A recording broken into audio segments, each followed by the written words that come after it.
What's up everybody, Greg here with Lensprotogo and Lens Rentals, and welcome back to the channel. In today's video, we're going to be taking a look at the Fuji X-T30, which has very similar specs and the exact same sensor as the Fuji X-T3, which costs almost $500 more. So why would you choose one over the other? Well, in this video, I'm going to go through all of the differences of these two cameras and hopefully help you make a decision on which one's going to be right for you.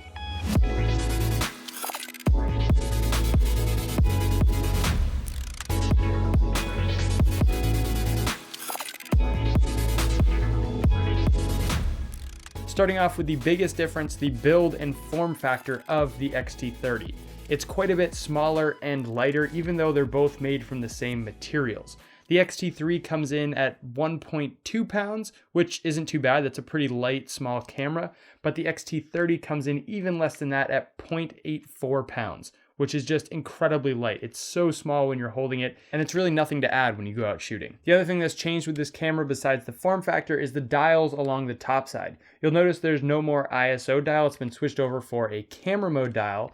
And then there's also no more metering mode collar. That's been switched over to a full auto switch to turn the camera into a full auto mode. They've also added another switch underneath the camera mode dial that pops up the built-in flash, which is super awesome because this is something that the X-T3 didn't have. It had the external flash that you had to add on top of it. You'll also notice on the top that the viewfinder has been shrunken down to a 0.39-inch viewfinder with a lower resolution at 2.3 million versus the half-inch viewfinder on the X-T3 that had almost 3.6 million dot resolution. Moving around to the back of the camera, the first thing that you're probably going to notice is that there's no more D-pad or directional pad, which we use to jump into some of the quick menus on the X-T3. They just have a joystick now for all of your menu navigation and setting changes. Other than that, the quick menu has been moved onto the little bump out for your thumb to make it a little bit easier to access. And really everything else has stayed the same, including the 3-inch touchscreen. The only thing with this one is that it has a limited movement. You can't do the vertical tilt like you can on the X-T3. You only have this tilt up and down for horizontal shooting. On the bottom, you'll have a 1/4-20 mount, which is pretty standard across all the cameras in this range. And then you have your battery, which is the same battery as the rest of the X series cameras. So if you have more of these Fujis, you're going to have the same batteries, which is going to be great to be able to swap them out. This one also shares the slot with an SD card slot, which is only a single SD card slot, not the dual one that you get on the X-T3. The last thing to look at on the exterior is jumping over into the ports. Now this has two of the same ports, the micro HDMI as well as the USB-C for charging the battery in the camera. And then it also has a mic input. This mic input has changed from a 3.5 millimeter jack, which is the standard like 1/8 inch, to a 2.5 millimeter. So you're going to need an adapter for most microphones to get it to go into this camera. And you'll also notice that you don't have a headphone jack anymore if you wanted to monitor audio while you were recording. So that's basically going to cover it for the exterior features and the differences between the X-T30 and the X-T3. Now let's jump into some of the things that you can't see just by looking at it. Looking at some of the video specs first, both of these cameras can shoot 4K. The X-T30 can only go up to 30 frames a second, and the X-T3 can go up to 60 frames a second in 4K. They both shoot 120 frames a second in full HD, so you can get some really nice slow-mo as well. The big thing with the X-T3 is that it uses the H.265 codec, which gets you 420 10-bit internally, so you get some more information to play around with for color grading, where the X-T30 only records in 420 8-bit, so you're not going to have as much information to play around with when you're editing later on. Luckily, both of these cameras allow you to send out a really nice signal over the HDMI. You can do 422 10-bit into an external recorder if you want to get some better codecs and more information to manipulate later in post. For the photo side, the only big difference is going to be the frame rates that you can shoot in. On the X-T30, you can go up to 8 frames a second using the mechanical shutter and up to 20 frames a second using the electronic shutter. And the X-T3, you can go up to 11 frames a second using the mechanical and same 20 frames a second using the electronic shutter. As for the autofocus points, this is where the X-T3 absolutely destroys the X-T30. This one has 2.1 million phase detect autofocus points, where the X-T30 only has a mere 425, which is still quite a bit. The X-T3 is just going to be a little bit more accurate and quicker because of all of those points. One thing I wanted to mention before I jump into the Quirks is the connectivity options for both of these cameras.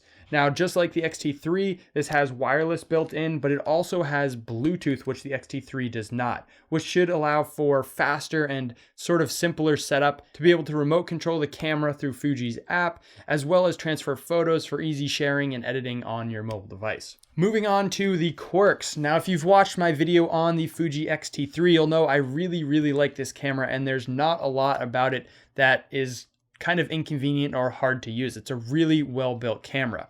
The X-T30, on the other hand, because it's a smaller form factor and definitely not aimed at the pro levels, there's a lot of things about it that just make it a little bit harder to use or a little bit inconvenient to use at certain times. Now, these next things that I'm going to list are in no specific order. I'm just going to sort of run through them and let you know what I think about this camera. First up is the not having the ISO dial on the top. This makes it so you actually have to go into the menus to be able to change your ISO settings instead of being able to just flip it around really quick and get your settings nailed in when you're shooting on location. There's also no dial locks on the top now, so it's pretty easy to bump these and change your settings without really realizing it, and then go back into shoot and have your settings all messed up. The next thing is not having a D-pad on the back.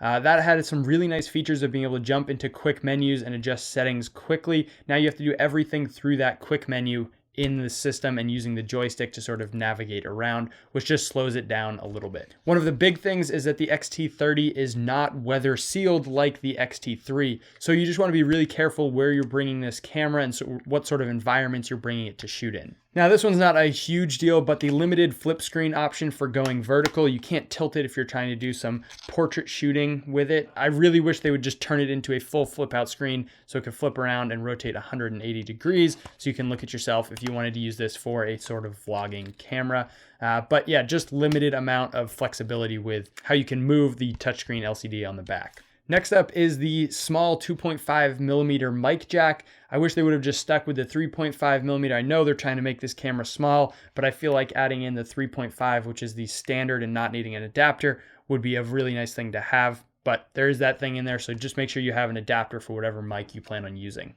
This camera is designed to be small, so I'm not really going to knock it too much for this one, but for some people this might be a little bit too small. Even me holding it right now, like I just feel like I'm holding it with my fingertips. I don't have huge hands, but it does just feel like a very small thing, which can be great if you're doing travel and you need something really lightweight. This might be a camera to go with you, but if you don't like that comfort of having a small camera, you might want to look at going up to the X-T3, which has a fuller body and has a really nice grip to it. After that is the single SD card slot. Now for me, this isn't a huge deal. I really only shoot on one SD card anyway, but if you're shooting weddings or something that you need to have that redundancy, then you're definitely gonna wanna go up to the X-T3 because that's gonna have that dual SD card slot for you able to do backups and redundancies in case a card corrupts. And then lastly is the tripod mount, the 1/4-20 on the bottom. Now this is a standard thing, but what they've done is they've shifted it over from the center of the lens and they've moved it really close to the battery door. This means if you have a plate on there, you have it mounted on a tripod and you need to change the battery or you need to change the card, you can't do that without taking the plate off, which is really silly. I think they should have gone the other direction with it. I get that they're trying to center the weight, but it just makes it really hard to get the battery and SD card out while you have a tripod if you're shooting sort of locked down using that system. So if all of those things that I just mentioned don't really matter to you and you want to get an amazing image in a super small compact body, then the X-T30 is a great bang for your buck. If you do need some of those extra features like a bigger body, the dual card slots, the weather sealing, then you're probably going to want to jump up and take a look at the X-T3, which is an amazing camera and one of my favorite photography cameras right now. Either way, I think you're going to be happy with either of these cameras if you're trying to decide if you want to go with the X-T3 for $14.99 or if you want to go with the X-T30 for $8.99. If you got something out of this video, let me know in the comments below. Also, let me know which camera you would go with and why. Don't forget to hit that like button and subscribe for new videos every single week, and I'll see you in the next one.